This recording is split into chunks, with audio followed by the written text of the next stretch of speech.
ప్రధానంగా ఈరోజు ఈ సమావేశంలో మీ ద్వారా మేము అడ్రస్ చేయదలుచుకున్నది ఈ రాష్ట్రంలో ఉన్న ప్రధానమైన పంటలు ఈరోజు కోతకు హార్వెస్ట్కి వచ్చి ఇబ్బంది పడుతున్న పంటలు ప్రధానంగా కొన్ని ఉన్నాయి.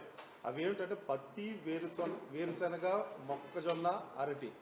ఈ పంటలు రైతులు కోతకు వచ్చి పంట హార్వెస్ట్ సీజన్కి వచ్చిన కనీస మద్దతు ధర కానీ గిట్టుబాటు ధర పక్కన పెట్టండి, కనీస మద్దతు ధర కూడా రైతులకు అందుబాటులోకి రావటం లేదు. దీని మీద ప్రభుత్వం సమీక్షించిన దాఖలాలు కూడా ఎక్కడా కనపడలేదు. చంద్రబాబు నాయుడు గారు కానీ వ్యవసాయ శాఖ మంత్రి గారు కానీ దీని మీద సమీక్షించినట్టుగా ఎక్కడా మనం ఏ వార్తల్లోని చూడట్లేదు. దాని ఫలితం కూడా మనకు గ్రౌండ్లో కనపడుతూ ఉంది.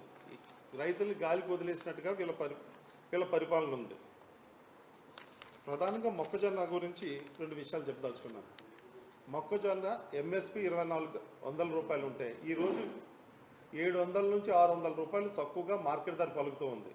కనీసం దీన్ని మార్కెట్ ఇంటర్వెన్షన్ ద్వారా దీన్ని నిలబెట్టాలనే ఆలోచన ప్రభుత్వం చేయట్లేదు. మన పక్క రాష్ట్రం కాంగ్రెస్ ప్రభుత్వం ఉంది, కేంద్రంలో ఎన్డీఏ ప్రభుత్వం ప్రతిపక్ష పార్టీ కాంగ్రెస్.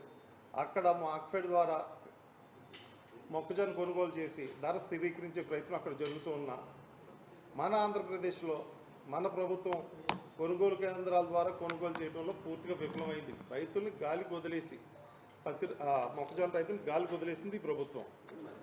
అలాగే పత్తి చాలా ఇంపార్టెంట్ పంట మన రాయలసీమ, ప్రకాశం, గుంటూరు ఆ ఏరియాలో.